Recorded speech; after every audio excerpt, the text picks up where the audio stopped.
Okay, so let's start this lecture also with a question. The lecture will be mostly devoted to thinking about sizes of cells and components within the cells, as well as touching on the masses and the geometry. So let's start with a quiz.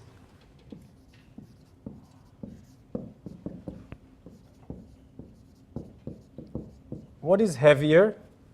And in heavier, it's a proxy for bigger in some sense.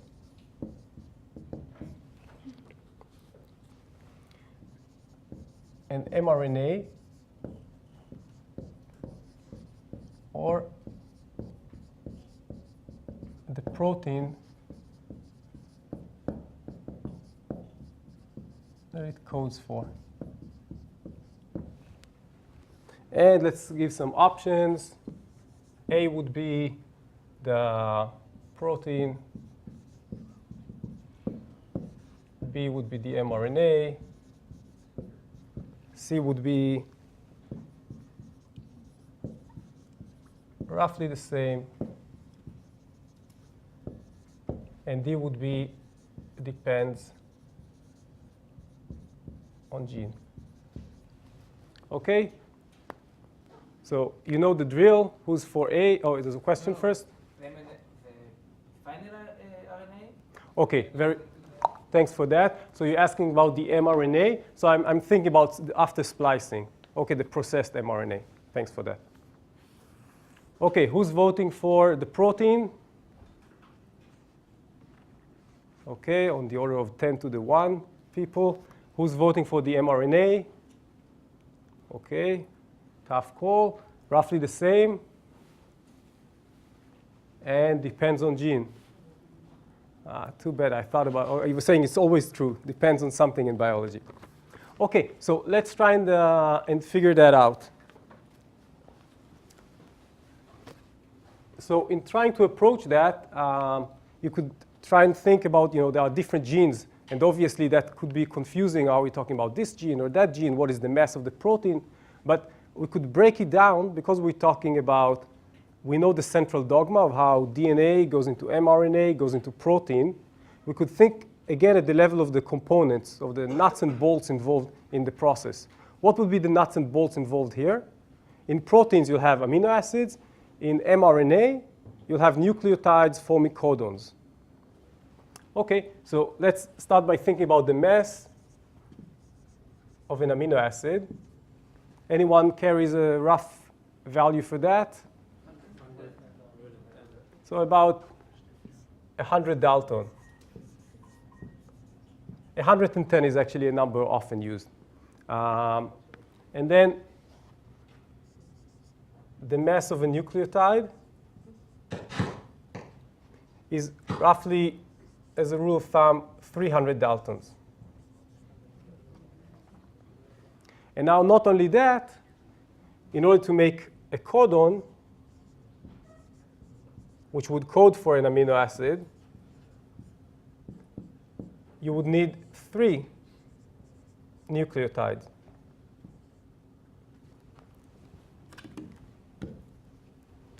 So that would mean that the mass of my codon would be about 9 times the mass of the amino acid, or about an order of magnitude more. Let's make first a sanity check just to see that we're online here.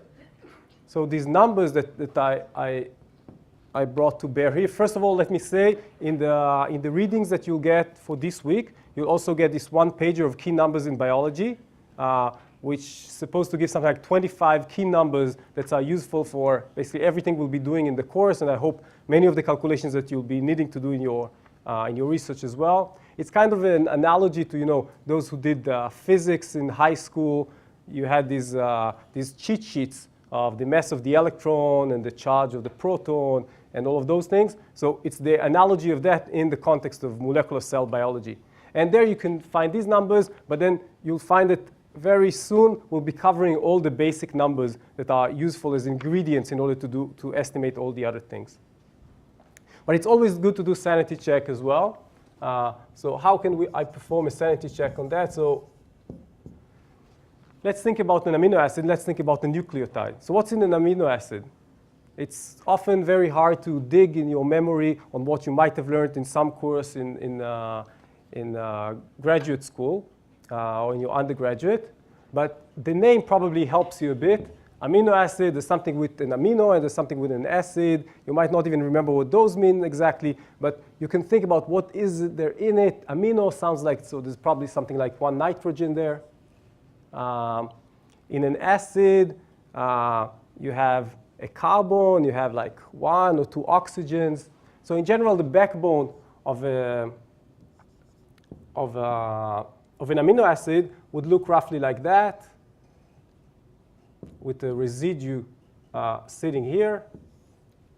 This is roughly how an amino acid looks like.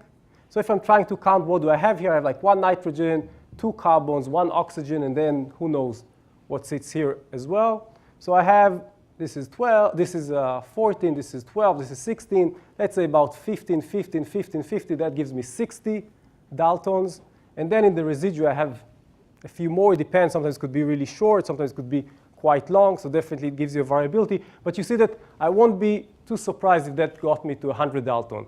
If you were telling me 300 Daltons, I would be surprised. If you were telling me that's only 30 Daltons, again, I would be surprised. So that's a sanity check on that. In a similar vein, you could think about the nucleotide. And again, you might not remember exactly what's in the nucleic acid. But if you do remember a bit, there's something with like a sugar somewhere there. That's why there's like a ribose, right? So there's some ring with the 5 carbons. Then there's something which is called a base, which you might not remember all the details of, but there's some nitrogens there and all sorts of things like that. And then in order to make it an acid, there's also this phosphate, which means there's all sorts of oxygens here, and it connects in all sorts of ways that I won't get into exactly. But that, again, could enable you to do a rough sanity check. A sugar, so there's like 5 carbons here, so that's probably another 100 together with the oxygens involved. I have this phosphate, that's probably another 100 or so. And then I have the base, who knows, maybe another 100. 300 sounds reasonable. It's not that I'm saying that I could get exactly the value right now, but again, if you were telling me it's only 100, like the amino acid, I say, no, something is fishy here, because I need to put the sugar, I need to put other stuff. Similarly, if you were telling me that's like 1,000, or maybe you would have come and told me these are kilodaltons, again, something in my quick sanity check would have told me that that's not reasonable. So this is the kind of rough biochemistry that's expected of you in order to make sure that even if you don't remember the numbers or you might get confused with another 0, you can check yourself along the way. OK, and this sort of like sanity checks in general, of course, are very good and useful. OK, so going back to the, you want to vote again? Who's voting for A? Still, for B? OK, so we're talking about an order of magnitude more. It's not roughly the same, and I'm happy to say it does not depend on the gene, which is also interesting because in biology, you often think, it could be so variable and complicated. It seems like very often you could say it depends, right? That's almost always seems like, a safe bet. But my hope is that if you put an emphasis on the right thing, you just, you're looking at the order of magnitude, or you're looking at the thing that you can get a quantitative grasp on, it does not have to be depend. If you could actually give some sensible, meaningful answer that's not just depends. OK, so that was I hope, a relatively easy one. What is the logic behind it? Because it's like the plants are bigger than the actual building. Nice. So you're asking, what is the logic behind having the messenger RNAs, which are those, these short emails telling the ribosome to build the machines, right? So why make the emails bigger than machines? OK, so that's an evolutionary question. I'm not sure I have much to say about it. If you have any insight, not always would we have good answers to that. I would also say that it shows, in a sense, the trap that we can sometimes fall to in terms of our usage of anthropocentric views. Like, we're thinking about machines as big and messages as small. The cell does not have to work that way. Actually, it does not work that way. And in that respect, that's exactly what I was mentioning in the first lecture, that I hope that through this course, you'll be able to tune your intuition about what it means to be a cell. So now I think we're getting some lesson here, that to be a cell means that your machines are sometimes smaller than the messages coding for them. It's not like the blueprint of this building that were used in order to build the building. The blueprints are bigger than the building. And then there's some sense in it, because from one blueprint, you're making a lot of buildings. And in terms of the accuracy that you're getting in terms of the messenger RNAs and say in DNA is much, much better than the accuracy that you get in your sequence of amino acids. And there's a lot more that could be said about it. But in the end, it's just a fact. Yeah. How did we define 1 Dalton as the mass of 1 nitrogen? So 1 Dalton is the mass of 1 hydrogen atom. So everything not supposed to be like double, twice as much, because most of them have like a proton and Okay, so it could be a bit confusing. So you're asking about, you're saying, let me see if I got you right. You're saying a Dalton is a hydrogen atom. A hydrogen atom has 1 proton. It does not have neutrons. And then you're saying most of the components here, say oxygen, nitrogen, carbon, they all have both protons and neutrons, roughly in the same ratios. It seems like a factor of 2. Okay, so there's no problem here, because when we're talking about, for example, oxygen, and its molecular weight is 16. In terms of protons, it only has 8 protons, and then it has also 8 neutrons. So in the molecular weight that I'm using, or that we carry out in our head, we're already having the double factor of 2.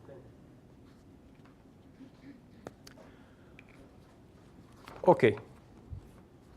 So let us ask ourselves whether we could use this now, and what we did in the previous talk, to deal with the following question. I have a protocol, and I'm asked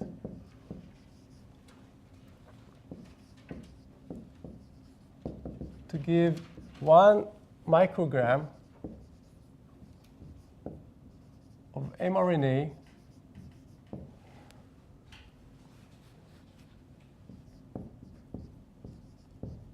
for some, let's say, new, interesting protocol for sequencing. And the question is, how many cells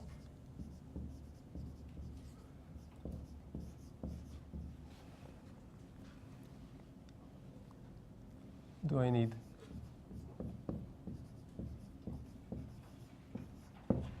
And in cells, I'll be thinking now about bacterial cells. And as you might remember from last time, we had a way also to then try and scale to other types of cells.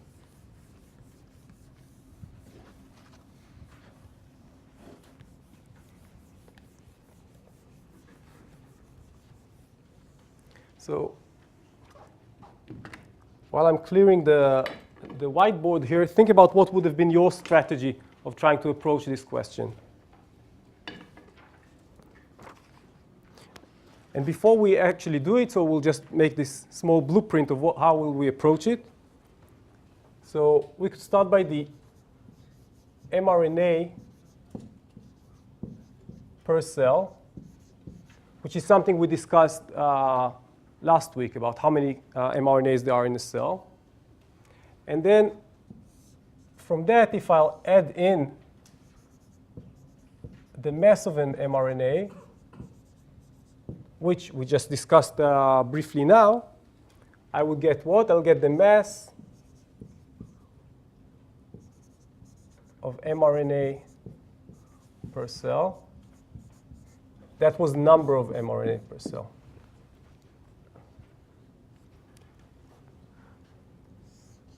And then from the question, I know the mRNA mass needed. That should give me the number of cells.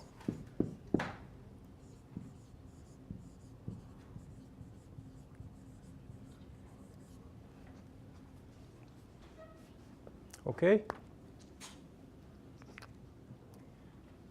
So let's start with looking at the mass of an mRNA. What can you tell me about it?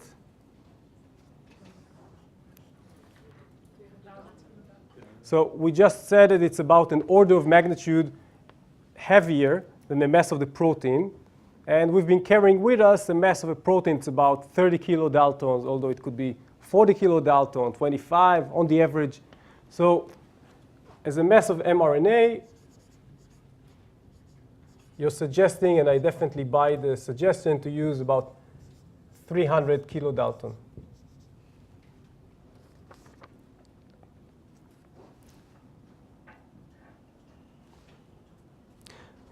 Okay, now let's go back and talk for a second about the number of mRNAs per cell. Do you remember what we had from last week for a bacterial cell? So we had somewhere between 10 to the 3 to 10 to the 4, and that was for an E. coli cell. Right? So now there's a question. I want to make the calculation. It's going to be pretty tough to work with ranges, right? It's not clear how do you start multiplying with ranges. I'd like to take some value and just go with it. And in any case, as you'll see in the end, as we did last time, we're only looking for an order of magnitude for the final result. So I'm allowed the freedom to choose some value, even if it's off by just a little bit. But then, what value would you take here? Or I want even to challenge you. Let's say, just for the sake of the example, let's say that we thought it was somewhere between 10 to the 3 and 10 to the 5, somewhere in that range. And now I want to take some characteristic value to use in the calculation. What can I do? So, an intuitive way to do is to calculate the average. So in order to calculate the average, that's easy. 10 to the 3 plus 10 to the 5 divided by 2. How much is that? That's roughly 10 to the 4. Are you happy with that? Any other suggestion? The harmonic average. I have lowest, I have mean, I have harmonic. Maybe more suggestions? Geometric. OK, so I'll go with the geometric. Thanks for that. Let me explain what it is, and then a bit about why are we using it that way. So this is the arithmetic mean. That's why I have an A here. And then there's another way to do it, and that's the geometric mean, also known as the log average. How does that work? You can write it in two equivalent mathematical ways. One is to say, give me the square root of 10 to the 3 times 10 to the 5. What is that? That's the square root of 10 to the 8, which is 10 to the 4.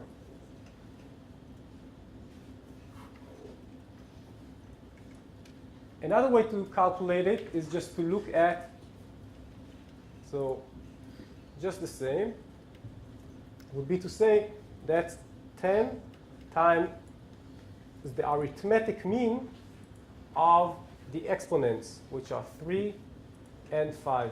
Meaning I can take the normal average on the exponents.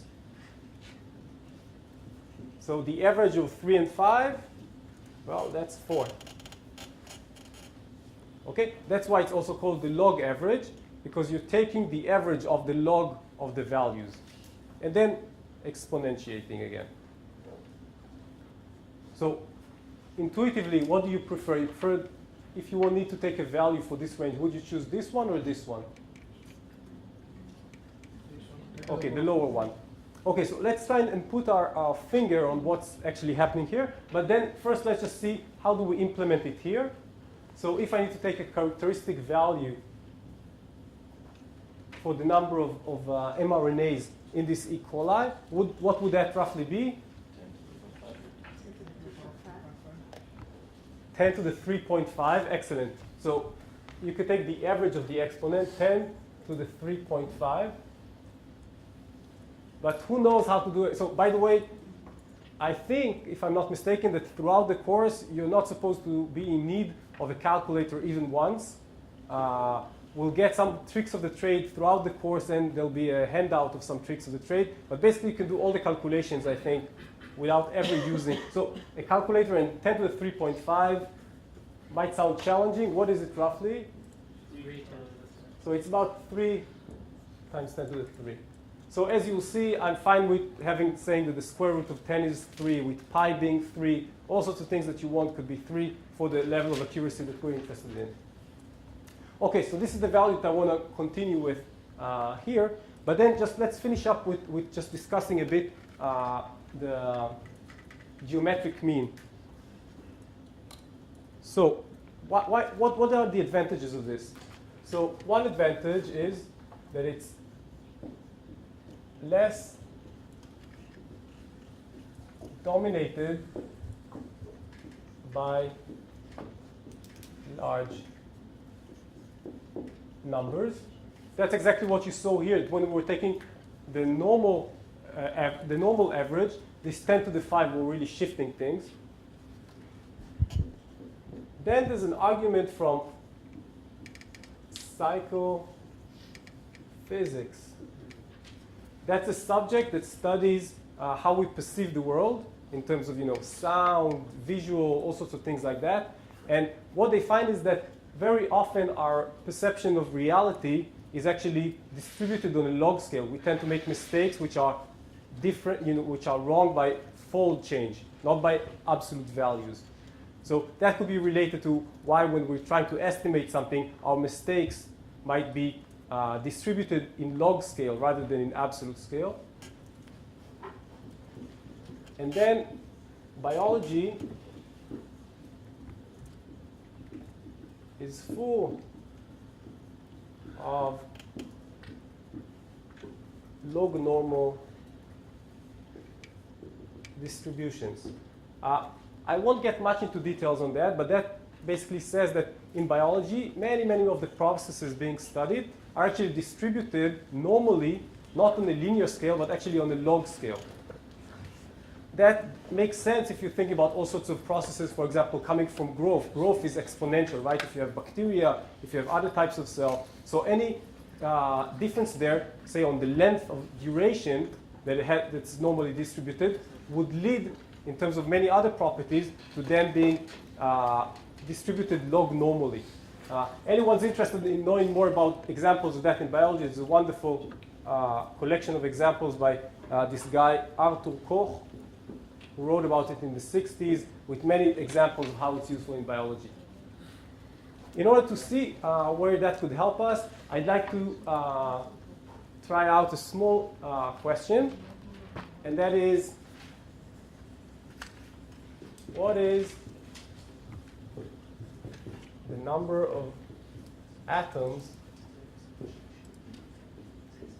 in your body?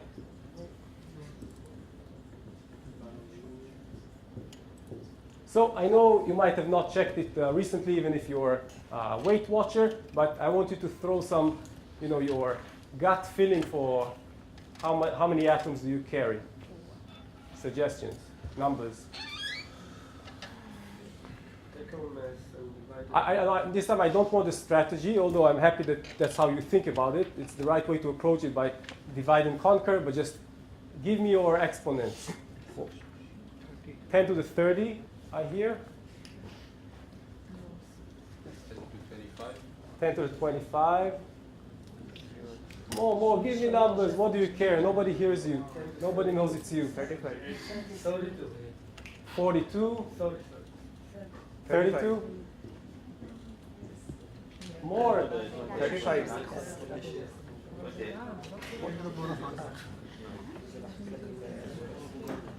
Anyone more before it's sold? 10 to the 50.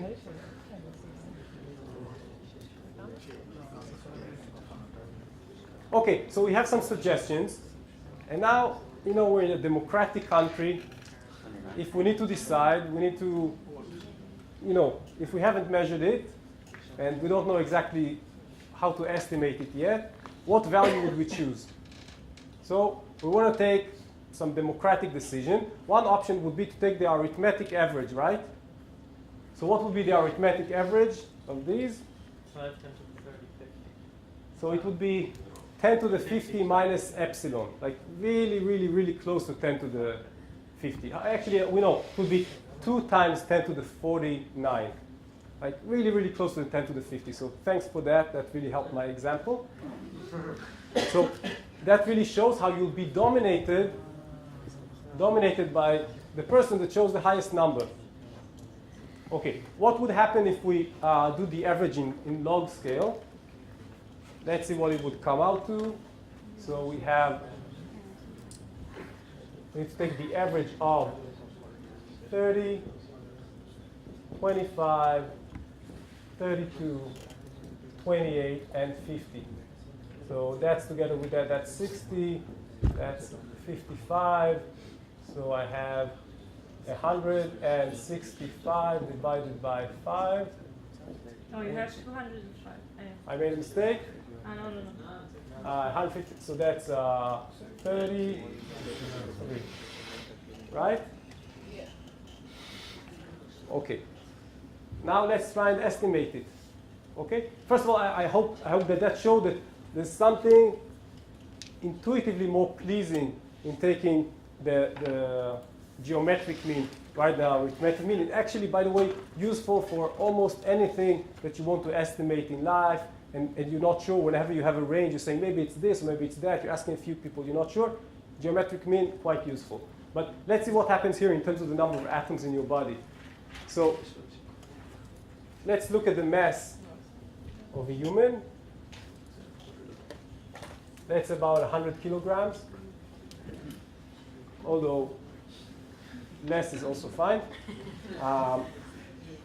And then in order for me to look at the number of atoms, it would be useful for me to think about the molecular weight of whatever is in me. So what is in the person?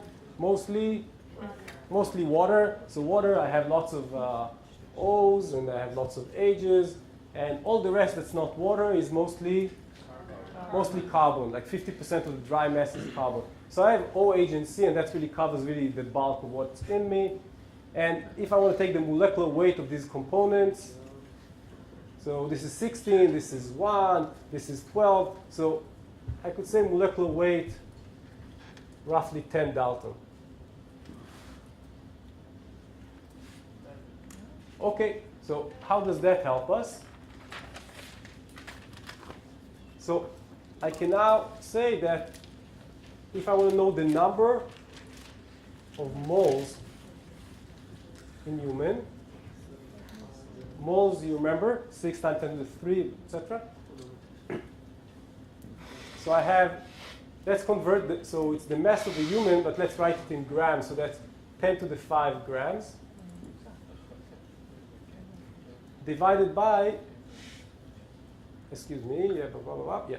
Excuse me, by 10 Dalton.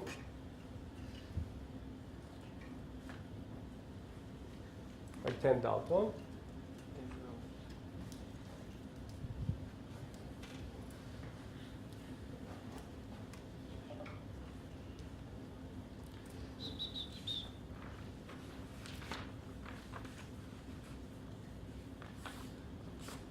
Dalton, I should have written it differently, or it's equivalent.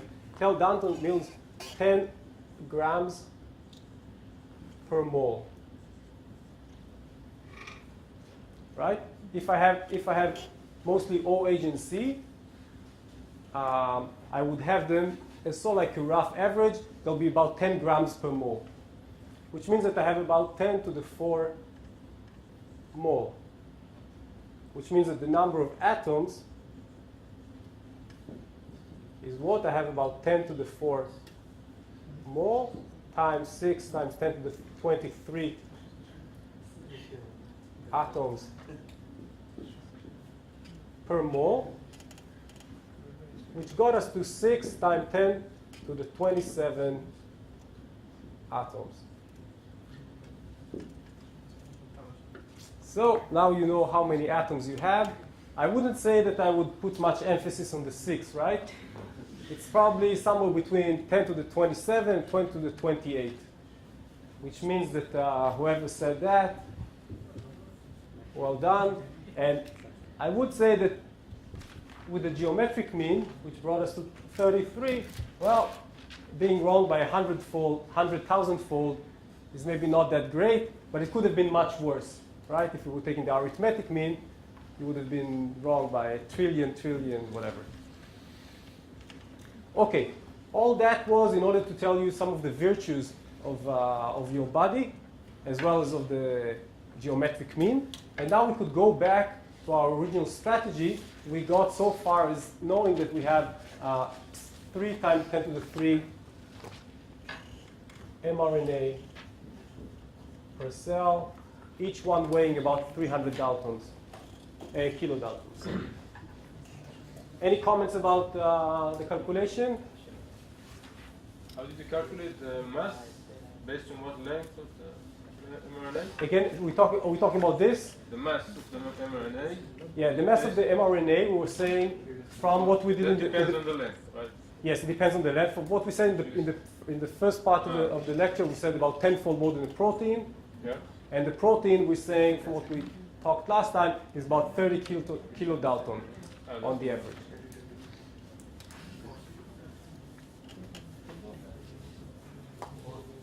Yes? So in this case, you might better lower the number because you get a little bit more mRNA, it's fine. Okay, so we have a real experimentalist here that says it's much better to be conservative than go with whatever those people suggested with the calculations. Then it turns out you don't have enough. That's fine. I tend to agree. Because the range here is not that big, it also does not make a huge difference. If you have 10-fold more, nothing bad could happen with that. That's fine. But then still, we'd like to know what's the order of magnitude of the number of cells, and that's what we'll be aiming to get at. But you're also losing a lot of the messenger RNA while you're purifying it, so you must take it. Excellent. You won't get, Okay, so thanks for that. So what I did not say here is that I'm talking about, let's say the protocol tells you that you need 1 microgram of starting material for your protocol. Okay? Later on, there'll be definitely losses in order of magnitude, maybe even sometimes several orders of magnitude in the purification steps, in this and that. You're correct. Also note, by the way, it's not completely realistic. Usually if you do such a protocol, they won't be asking you about mRNA. They'll be saying what's the mass of total RNA, and the mRNA is just a fraction out of it. We'll be talking about that at some point as well. But let's take the question at face value in that respect. Any more comments? I just want to say that if you know the efficiency of your extraction, Right, so if you know the efficiency of your extraction, you can correct for these issues. But let's go with the fact that they were telling you that's the gross or crude amount that you need to start with, and then losses are losses afterwards. Okay. So we came so far as knowing that this and that is fine, which means that now we have the mass of mRNA per cell, right? How much is that? So I had 3 times 10 to the 3 times 3. This is 3 times 10 to the 5. So mass of mRNA per cell.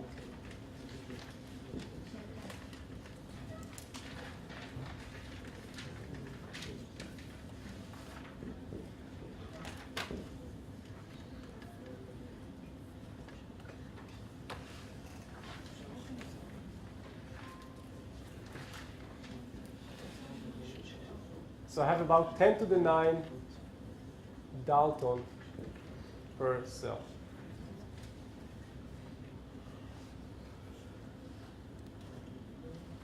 Okay, and the mRNA mass that I need, we just said that's about 1 microgram. Excuse me, 1.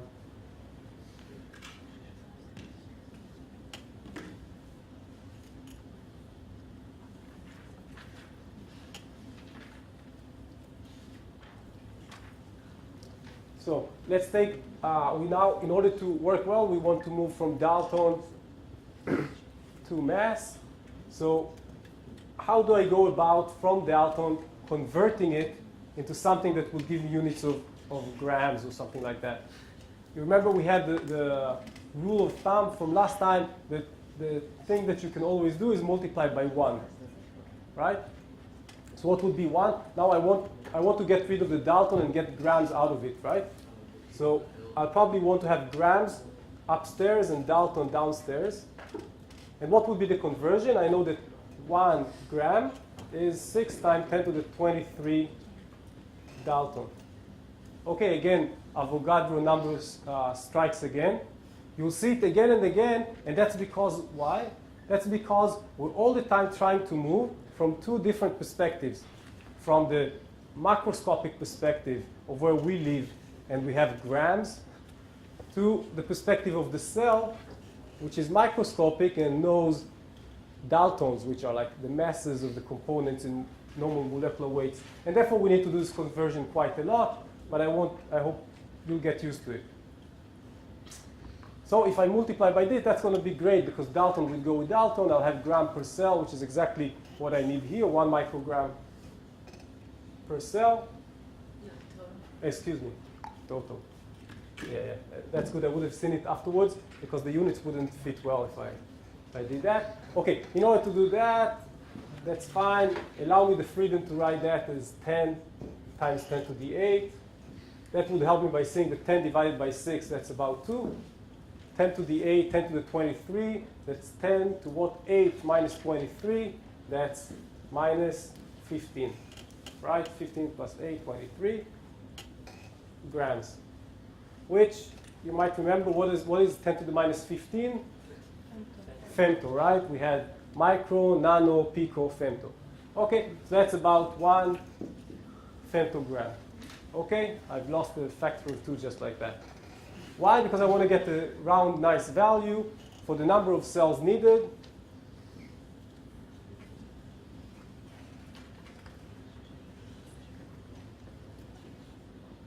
Microgram divided by how much I'm getting per cell, which we just said is 1 femtogram per cell,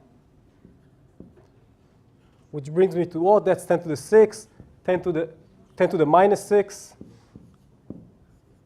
divided by 10 to the minus 15 gram per cell, which means I need about 10 to the 9 cells. It's especially rewarding when in the end the cells come exactly what you needed, right? That's really like, how did they know that I'm actually looking for cells? And as you can see also the comment that was given before by Talia, if I would have written 1 microgram per cell, my mistake. If I would have been consistent, I would have put it here. And then in the end, I would get 10 to the 9 without not cells, and maybe I would have noticed my problem. OK, so that's roughly the number of cells I'm suggesting to take. I hope the experiment works, but it's fine if you take 10 to the 10. It's probably safe. Before we said 1 Dalton, is 1 gram over mole, it's like a factor of 16 there, or it's like, What? how did you get to 1 Dalton equals gram to mole? It's like by the mole number through... It's through the Avogadro number. Yeah. It's like a factor of 16 there, actually. Of 6 times 10 to the 23. It might be confusing. Some the 16 comes from oxygen. I suggest you afterwards try it out a few times, and I think you'll get used to it. OK, let's do a sanity check on that as well, because if I'm wrong and it's not 10 to the 9, 10 to the, maybe you even took 10 to the 10, but if in the end you actually need 10 to the 12, you're going to be quite disappointed by me. So let's try and think, how can we do a sanity check on that?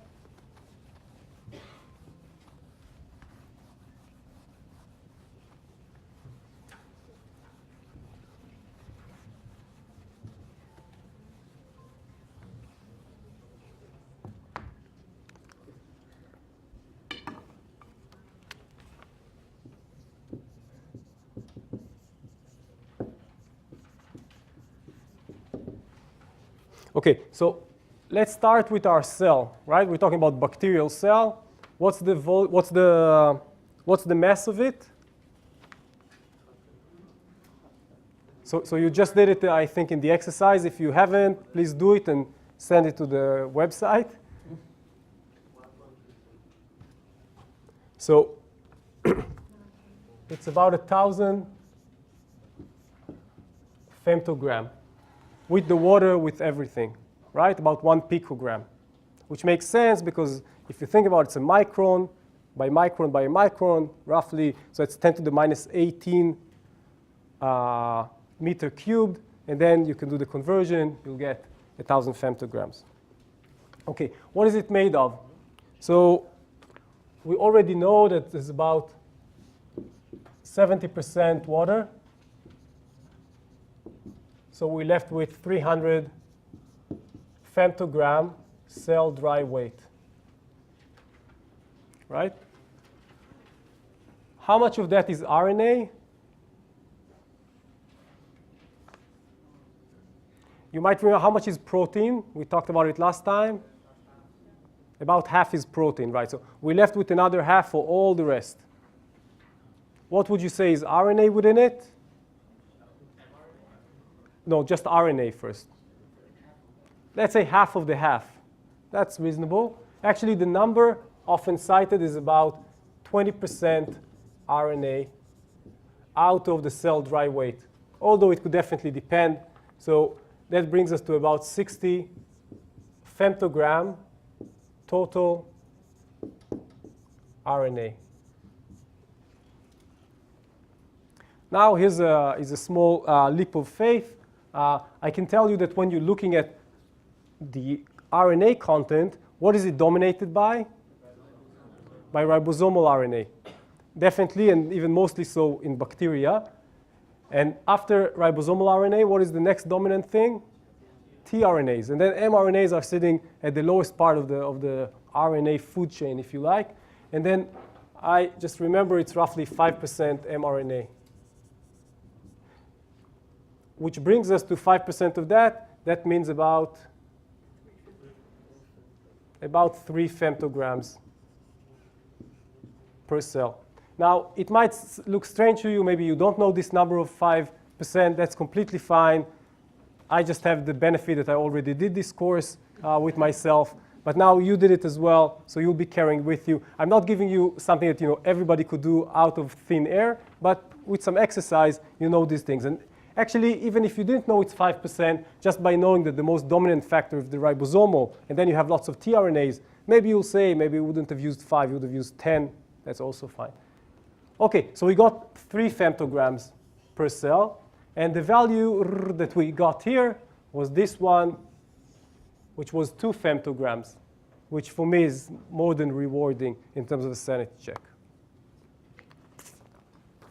OK. So now that we know that we need 10 to the 9 cells, you're probably asking yourself, if I'm not going to count those cells one by one, I just grew cells overnight, what volume do I need? What volume of cells do I need? And for that, it would be useful to carry some value on what happens in terms of the number of cells per ml, right, in your culture. So a good number to carry around. Anyone carries in his head something about when you're growing cells in a culture, how many cells do you have there in saturation or per OD? OD1 is 10 to the 9. Exactly. So 10 to the 9 cells per OD per ml. OK? Sometimes it could be somewhat less, like roughly 10 to the 8. It could depend on the machine. It could depend on the growth rate of the cells. When I'm saying OD, I inherently think about OD 600, which means one wavelength. A different wavelength could change by a bit. But it's a good rule of thumb if you just want to quickly know what you need in terms of running the experiment. And in saturation, you might get, depends on how much sugar you put, you can get OD of 1, you can get 2, you can get 5. But that means that if I need about 10 to the 9 cells, I should probably take roughly, or at least, 1 ml of culture, and I should be fine for running my protocol in terms of the number of amount of mRNA that I need. But I would love to take the opportunity, if we're already here, to now also think about what's any intuition about what it means to be in such density. What fraction, if I had a wonderful, super strong microscope that would look into the culture, and I would look at how dense it is, what would it look like? Would it be like this class, for example, in terms of you being the bacteria? Or would it be you're supposed to be dispersed on a much larger area? Or should you all be condensed, standing just here? So let's try and look at that. What is the fraction of the volume occupied by the bacteria? That shouldn't be too tough, right? Because we already know that we have the volume of the cells is what? It's the number of cells times the volume per cell. So we said we have 10 to the 9 cells per ml times the volume of a cell is 10 to the minus 18 meter cubed per cell. You might see that when I'm doing these calculations, the units really help me by finding where I'm getting wrong. So that brings me to 10 to the minus 9. Cells goes with cells. I have meter cubed per ml.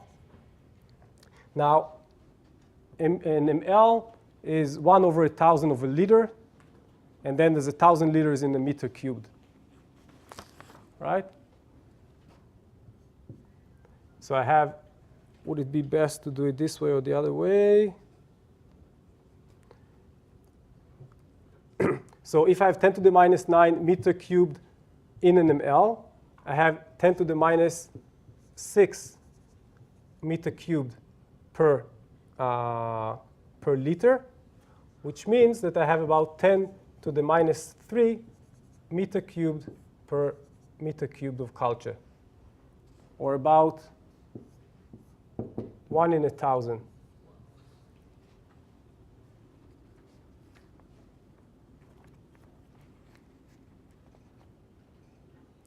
So if I was looking into the culture with my super strong microscope in 3D, I would find about 1 in 1,000, or 0.1% of the fraction of the volume is occupied by cells. Okay? If it's actually more saturated, probably you have an OD higher than that. You can get about from 1 in 1,000 to about 1 in 100. Although if you look at the termite gut, it would be even denser. We could try and compare it, for example, to what happens. We just talked about the people sitting here in class. So let's try and compare that.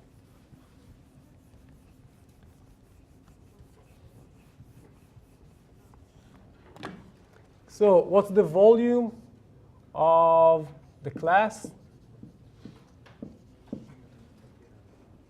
So let's say it's about, like 20 meters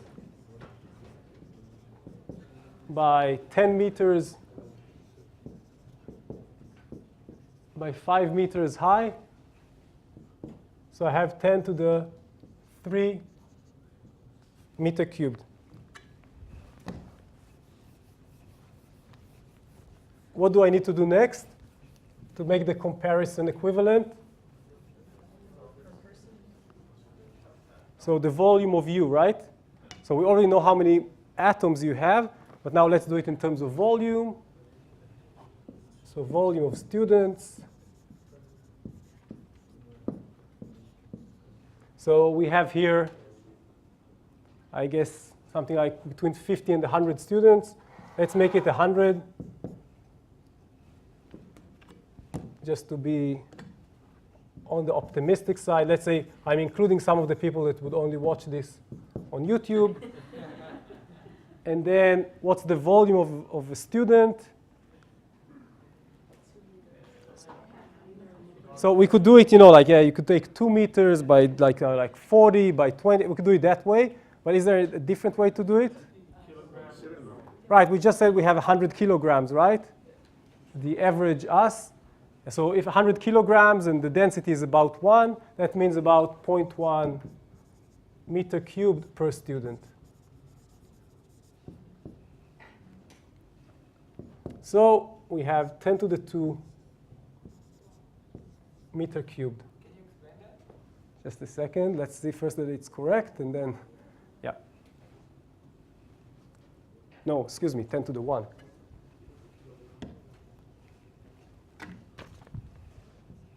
Can I explain this number?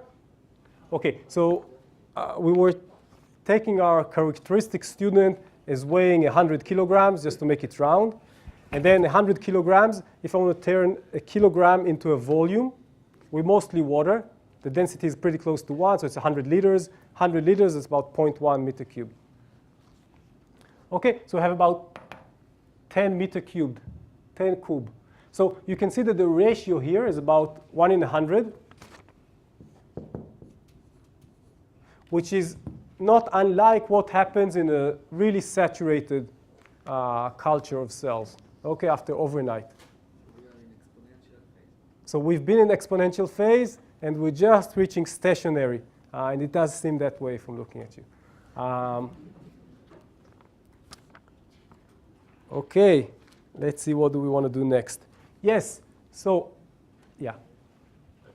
I'm not sure, but I feel like when I centrifuge an atome of bacteria, I get more than 1 microliter of bacteria at the bottom. So it feels like a little, yeah. Okay, so you're saying it feels like more than 1%? Okay, so what could come into play? Any suggestions? Why is that when it's more than, okay, so it's between 0.1 and 1%, depending on how saturated, how many cells you have there. But any suggestions of what might be happening here? Why does it seem? 2D projection. What? When we look in the microscope, we see a 2D projection. Okay, so you're not talking about, you're just saying you just centrifuged it, right? And you're just looking at what you have there, and you're saying the height looks like more than 1% even than the total height. There's a medium in the pellet. It's not dry. Okay, so that's a good point. Actually, in the pellet, there's between the cells, there's quite a lot of media still left there. Anyone who wants, there's also interesting techniques on how to estimate how much is in there, but that could be a factor of a few fold. Okay, anything else? Geometry of the tube. Okay, so that also depends on what kind of tube you're using. If you're using those conical tubes, that could give you a visual effect that looks more because it's conical. Yeah. Okay, so these would be my 2 suggestions. And if there's some other thing that I missed, please correct me. Yeah. That maybe scale errors can occur because of some assumptions that are not completely correct. Mm-hmm. Like, for example, the density of students in this class is actually 1 scale less, intuitively, if you look around. And I think that's because we don't actually occupy the whole space, so we don't occupy the height. Okay, so what you... It would be more correct 1 to the 10, for example.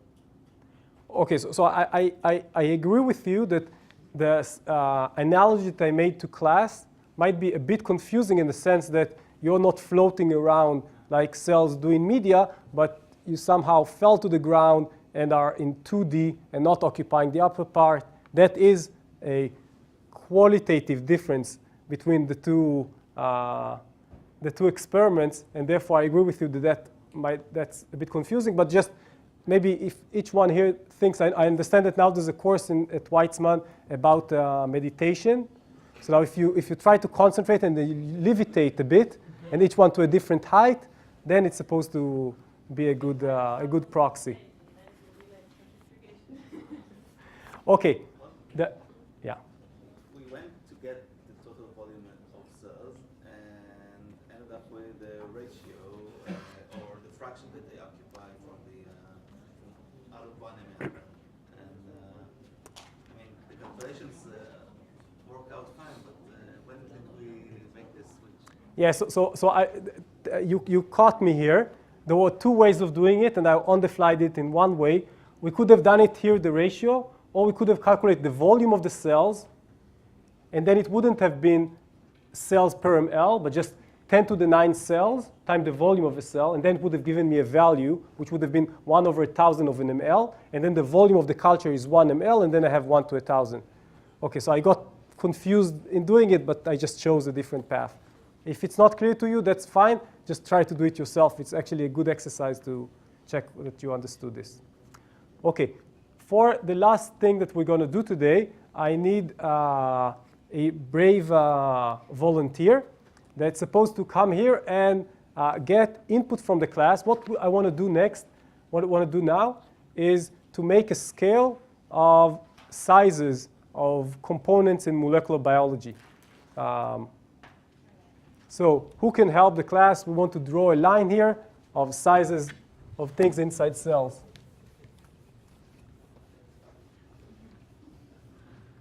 Yes? Anyone stepping up to the board? Please. Thanks.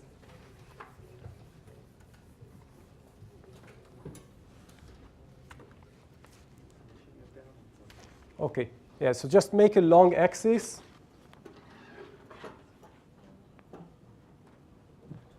Let's say it runs this way.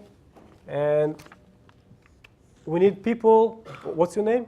Rachel. Rachel. So we need people to direct Rachel on their favorite component of the cell or cell type, and where should it be located on this size axis. Should we start by labeling sizes? Excellent. Why don't you do that? All right, what scale should we use? Use a log scale. Okay, where should we start? Start with 1 micron. 1 micron? Okay, how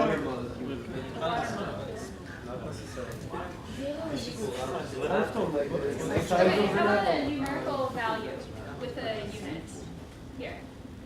10 to the minus 15. 10 to the minus what? 10 to the minus 10. That's a safe bet. Okay, let me help you. I know it would be. So I'm writing here 10 to the minus 10. Okay, I'll write it. Okay, which is also, and we're talking here about meters, right? Okay, and it probably would also be helpful to write as 0.1 what? Nanometer. Okay, good. We're doing great progress. Okay. How about the other side? What should be our max? The biggest cell. 10 microns. 10 microns? No? What? How large should we go? Okay, I've heard 100. So let's be liberal here. 100 microns. I would say 1 meter. 1 meter? I think if we want to stay within the regime of molecular biology, 100 micron would be. But if you're working on neurons, then 1 meter is. We'll get to actually neurons. relevant. Don't worry. We'll get there. Okay, give us a chance. Okay, so you saying we should have 100 micrometers. So that's 10 to the what? Minus 4. Okay, so now we are all set. Log scale, maybe. Like the log scale, yeah. Okay, so what should the increments? Like minus 9, minus 6, minus 7, 10 to the minus 9, 8, 7, Yeah. 6. You can probably first split it in the middle, so we know what's the middle here. 6, 7, sorry. 7. And then 8 and 9. And then here 6 and 5.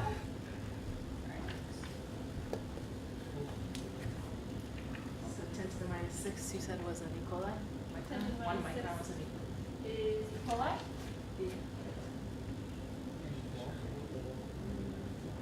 So I suggest you write these above. We'll write the units below and Okay. and the components above.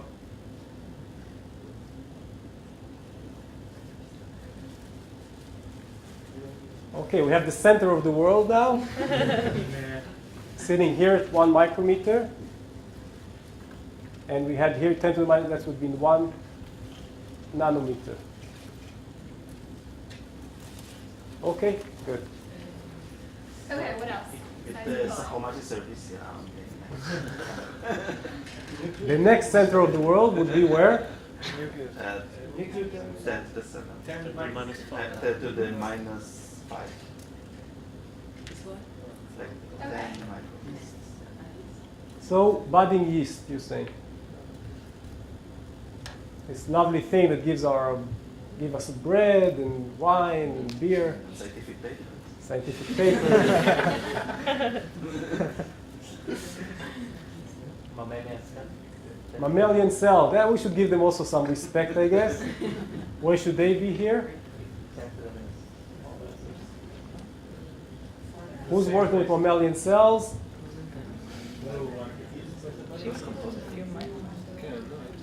What is the characteristic size of a mammalian cell?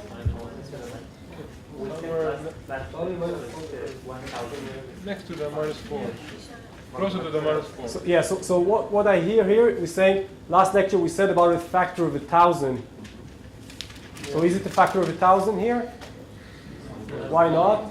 That's the volume. Okay, that was in terms of volume. We're talking here in terms of linear sizes. So it's only a tenfold. So we need about a tenfold from the E. coli. So it's sitting, so the budding yeast actually should be a bit lower, and the mammalian cell should be a bit higher. Okay, so you can leave it as, just push this a bit there, the other one push. Okay, what more? What else? Organelles. Protein. Give it to me. I think it's 1 order of magnitude smaller than the E. coli. Just like Just a What? It depends on the organelle. I'm talking about like. Okay, say what nucleus, specifically we want to talk about. Nucleus, mitochondria. Okay, let's talk about the mitochondria. E. coli. Okay, mitochondria is E. coli size. Okay, also about the micron, also started, before the endosymbiotic event, also was some free living organism. What? Okay, we have a virus. The virus is? Okay, so the suggestion here is to put virus at about 100 nanometer, 0.1 micron. Excuse me, at the 0.1 micron, yeah. Other than like a hydrogen atom, maybe. Okay, hydrogen atom. Okay, where would the hydrogen atom be? To the minus 10. 10 to the minus 10. So that's like 1 angstrom. Is this funny name for a unit for that? Okay, what else could occupy us between the hydrogen atom? Okay, water. Where would water be? Just next to it. 1 order of magnitude bigger. Okay, an order of magnitude probably would be too much because there aren't 1,000 hydrogens inside. In terms of mass, probably somewhere in the middle is good. So a hydrogen would be half an order of magnitude away from the hydrogen. Okay, we have water and we have virus. Anything in between? Sugars. Sugars. Where would sugars be? 10 to the minus 9. So another half an order of magnitude above water. 10 to the minus 9. Okay, about 1 nanometer. Okay? What kind of sugar? What kind of sugars? Monosaccharide. Yeah, glucose. Yeah, let's put glucose. Yeah, it's good that you asked.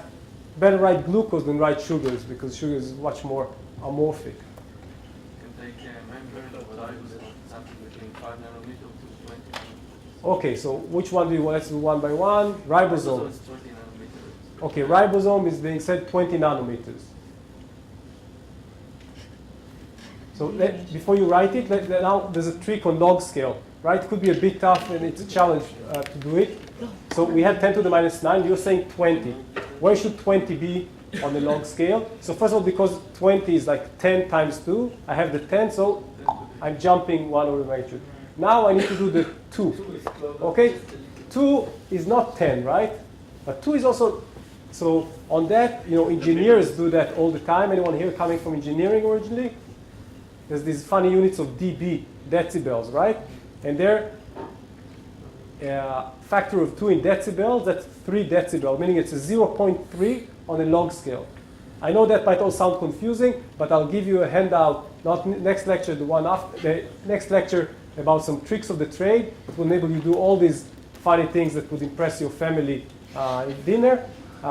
So it's only a 0.3 change here for a factor of 2. So it's 0.3 on the log scale. That was our ribosome diameter, right? What else? DNA, nucleotide.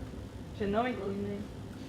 Okay, we had membrane. So what's a membrane in terms of width? About 5 nanometers. Okay, so 5 nanometers. So 5 nanometers, I would say, so it's between 10 to the minus 9 and 10 to the minus 8. By the way, on the log scale, it's fantastic. If you want to know where 5 is, Closer to the... it's closer to there, right? Yeah, but it's just like, you remember 2 was 0.3 to this side. 5 is just a complementary to 10, because it's 10 divided by 2. So it's 0.3 to the other side. If you didn't follow up on this, ask the person next to you afterwards. Okay, so we have a membrane here, we have a ribosome here, glucose. I can't finish the lecture without some other component. DNA, nucleotide. DNA, okay, DNA is a tough one. If you want the length, the width you can do, but protein, thanks. Where should the protein sit? Slightly longer than Between glucose and ribosome. So it's definitely, ribosome is made of lots of proteins. It's not glucose. So next to membrane. Okay, we could spend a lot more time having fun with these log scales. Let's see now how these things look in real life, if you wish. So thanks, Rachel.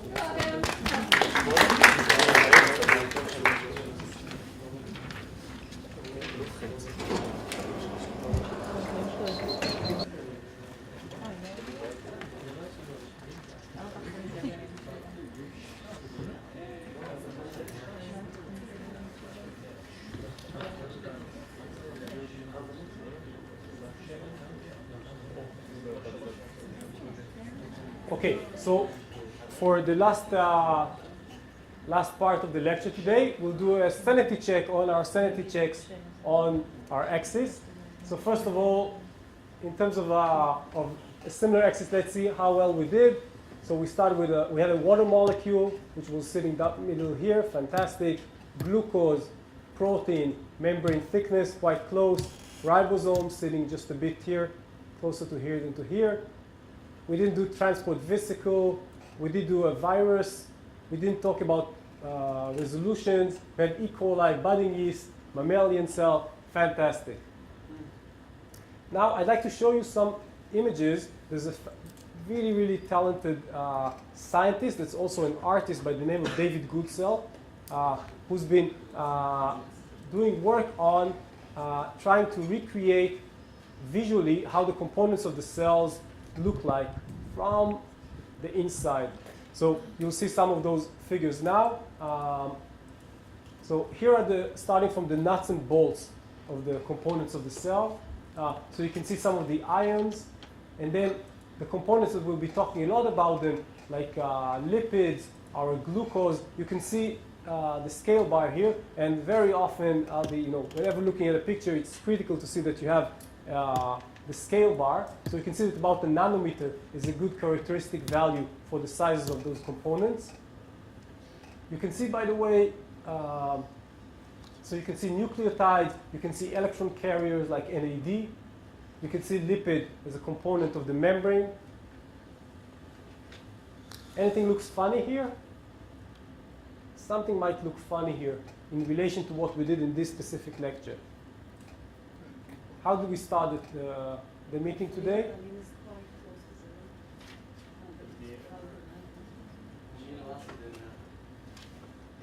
We're talking about amino acid versus a nucleotide, right? So if we talk about a nucleotide, that's quite characteristic. ATP is a nucleotide plus 2 more phosphate. This is actually a nucleotide, and this is our amino acid. Yeah, it's not an order of magnitude. And it's not an order, doesn't seem like to be an order of magnitude different. So why? Because phenylalanine is a big amino acid. Okay, so first of all, phenylalanine is not a characteristic amino acid. Out of the 20, it's definitely at the high end of it. Any other thing that might be misleading you or us, or me. The 2D projector. The phosphates are much heavier for the size. So there is the phosphate that's, you're saying, much larger for its size. So I think there's also an effort to recreate it in somewhat of a space feeling that would recreate that. But it's also something we always, when we're looking at 3D images or 3D rendering, we should remember that, say, a tenfold change in mass, which is roughly a tenfold change in volume, would be only about a twofold change in size. Okay? But here we also looked at phenylalanine, which is one of the largest amino acids, so even more so the difference is quite small. Okay, moving from the basic nuts and bolts, we could now look at the larger components. So you can see here things which are starting from proteins like insulin and trypsin, which you might remember.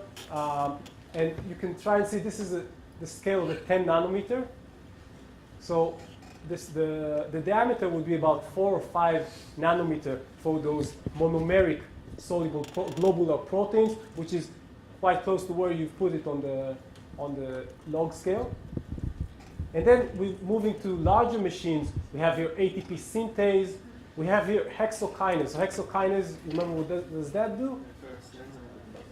It's the first enzyme. When this glucose comes in, it phosphorylates it, right?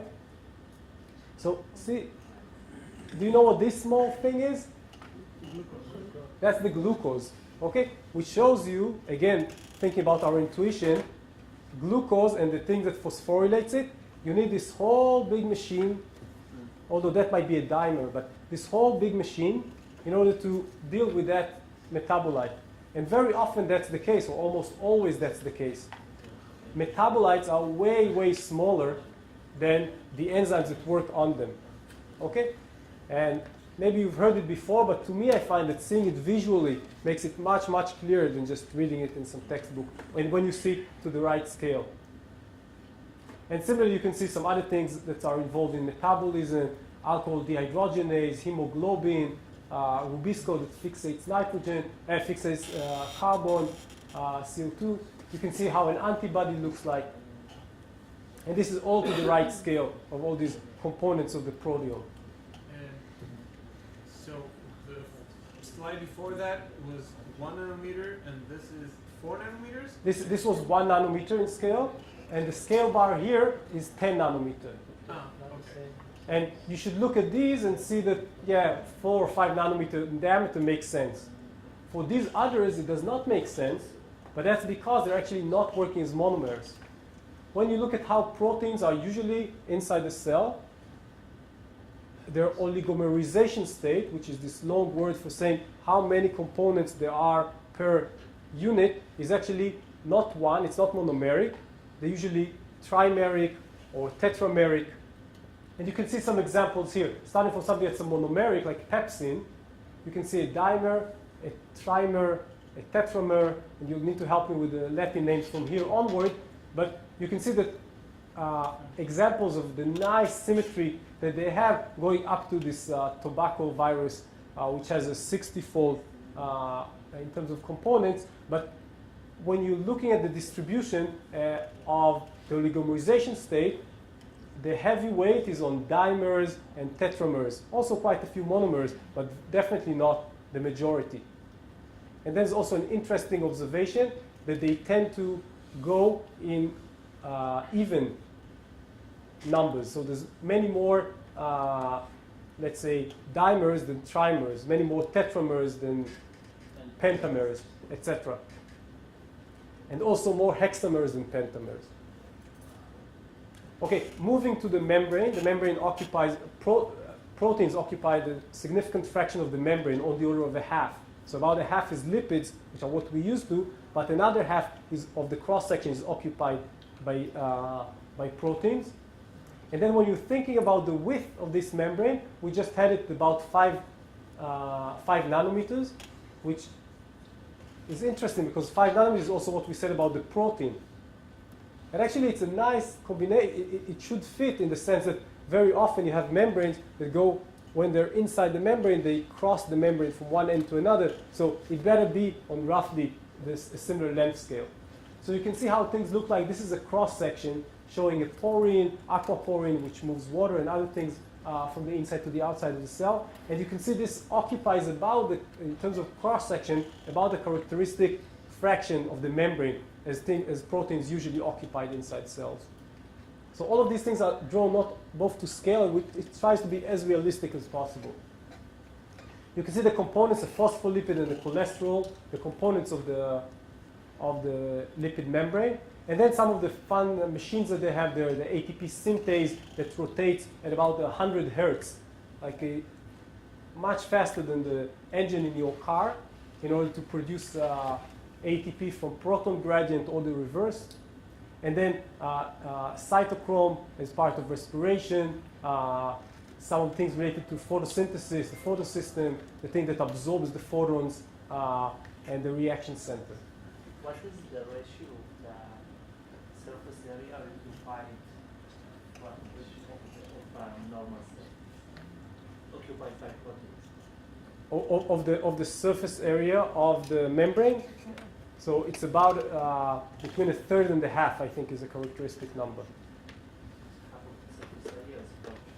Yeah, maybe a third, but it's definitely a significant fraction. It's not like this concept that was once that there's like, a protein floating in an ocean of lipids. It's floating in lipids, and there's lots of other ships just next to it, and rafts and all sorts of other things.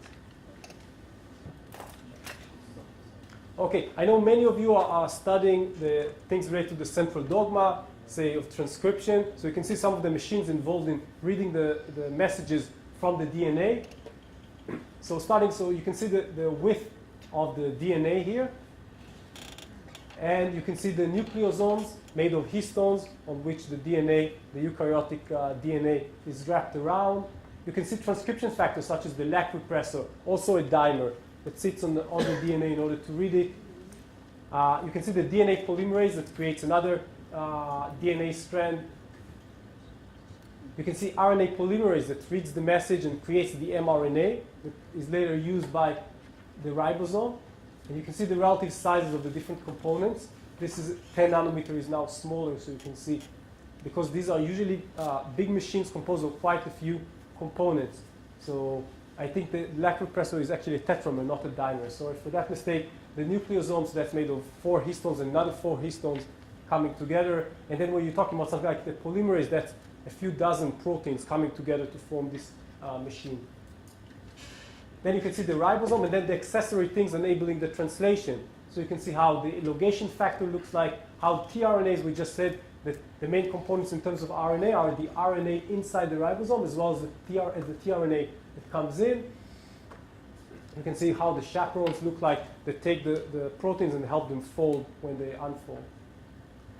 Here you can see some of the big machines. So this compares a prokaryotic RNA polymerase to a prokaryotic ribosome, and then to the similarity and differences between that and the RNA polymerase and ribosome from eukaryotes.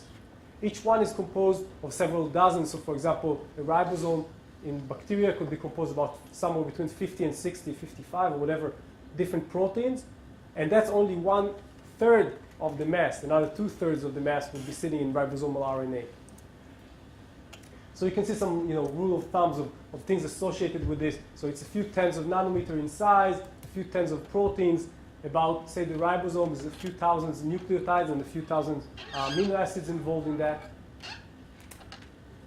And then next to finishing is thinking about how all these things inside the cell are usually held and moved along a cytoskeleton. In eukaryotic cells, mostly in multicellular organisms, but also in microbes. And then you can see some of the main components of that. So those are usually built of monomers, which are small proteins. And then they're attached together to build those different types of tubes, like the actin, collagen, microtubules, and myosin. Okay, myosin is a different story. So just looking at these, there are different components of the cytoskeleton. And myosin is one of those fantastic machines, a molecular motor that can walk on those things, on microtubules. And if you haven't seen animations of how that looks at the molecular level, you should definitely check it out. It's quite fantastic. There are beautiful animations of how that works at the molecular level. And if you're looking at the scale of these things, once again, you find no surprises there. We just said that the protein, so it's composed of proteins as monomers. Every monomer is about what? A protein. We said 30 kilodaltons, and we said in terms of size, we said about 4 or 5 nanometer. And so if this is 10 nanometer, you can see 2 of these would be about 10 nanometers. So again, the components are roughly the same characteristic size. So once you know one of them, you can extract you can say something intelligent about the whole tree of life of proteins. You'll know what to look at. And if somebody made a huge mistake of writing instead of nano or micro, you'll be able to figure it out pretty quickly by just looking at the paper or the slides. This is, by the way, how if you try to draw E. coli on a projection when they're at OD1, that's a rough characteristic. So looking not unlike the class. And this is how it looks when you're looking inside the termite gut. So I'm not sure how clear it is in the resolution here, but this is just full of bacteria touching each other at ODs, which could reach 100 or a few hundreds. So the volume fraction here is now not 0.1% or 1%, that could be in the tens of percents. And a similar thing happens in this worm.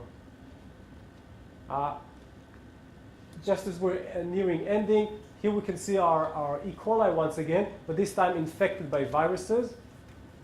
So this is 1 micron, and we said about viruses, we're talking about 100, like 0.1 micron. That was HIV, which does not infect E. coli. So these are smaller bacteria, the T4, and you can see them here sitting on the outside and emitting, and then there are nascent viruses of replicating inside the cell and just about to burst the cell. You can see what level of density they could reach inside the cell. By the way, it's pretty fun here. I was quite surprised by that. By looking at these viruses, you can tell whether they already infected the cell. That means that the capsid would be empty, or whether they're dark, meaning that they were not successful at injecting their DNA inside the cells. Okay, and in finishing up, the last slide, what you see here is just a gallery of different cell types of both single-celled organisms, like this algae Chlamydomonas. It has a funny eye here that enables it to do phototaxis, to move towards the light or away from the light. Then, in terms of scale, so I told you it's always important to have a scale bar. What's the scale bar here? So what you see here is a depiction of an elongated E. coli whose width is about 1 micron. So you can see that the width here is 1 micron, and then in comparison to that, this would be how a plant cell in a leaf would look like, roughly 20 micron in size, but looks like a box. So in terms of volume, because it's 3D, it's quite large. You can see our budding yeast that was discussed before. You can see a red blood cell. And then you can see a fibroblast, like many of the cell lines being studied here at Weizmann in other labs. And you can see these could spread on 30, 40, 50 microns, but the width, the height would be just a few microns. This is what enables you to see me and for me to see you. So these are rod cells. And then what is this? This is a neuron, right, which was mentioned before. So I want to end up with thinking, you might see that there's a funny thing here in the middle of the neuron. What does that denote? That it denotes that it's not drawn to scale, right? Why did I not draw it to scale? So let's see what would happen if I drew it to scale, right? So we just said that this is about what? 50 micron, right? And then what could be the size of a neuron inside, the longest neuron that you could think about in your body? 1 meter. Okay, let's make it half a meter. Okay, don't say I don't want to exaggerate. Okay, and also it would be nice because it would be easy to calculate. If this is 50, and now 50 micron, and I had half a meter, right? So what's the ratio between half a meter, that's 10 to the minus 1 meter, right? and 50, so that's 5, 10 to the minus 5, right? 50, 10 to the minus 5, 10 to the minus 5, 5, 10 to the minus 1. So it's a ratio of 10 to the 4, right? Because 10 to the minus 1, 10 to the minus 5. A ratio of 4. So that's 10,000 times more. What does that mean? If this is, say, 2 meters wide, I have to take 10,000 times that. So 2 meters, 20 meters, 20 kilometers, right? So I'm sorry I did not draw it to scale, but it should go as far as Tel Aviv from this, and maybe even to the beach front, and maybe even beyond that, if we drew it to scale. Okay, which maybe gives us a bit more intuition about what it means to be an axon, and I think that also suggests some really interesting, deep questions about what does it mean when, if this is, you have one cell that starts here, and let's say the nucleus is here at Weizmann, but the synapse is sitting somewhere on the beach in Tel Aviv.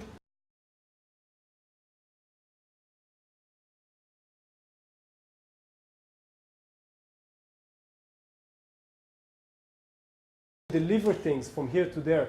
You have your DNA here, and now the RNA needs to get to Tel Aviv. How do you ship it? It's not clear it could get by diffusion. It can't take the train. It doesn't have Chofshi Chodshi. It needs to do something else.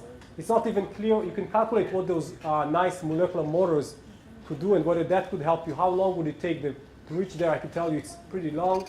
And then there's an interesting functional problem here. Okay, I think with that we'll end for today. I'll be staying here for any more questions, and see you in 2 weeks.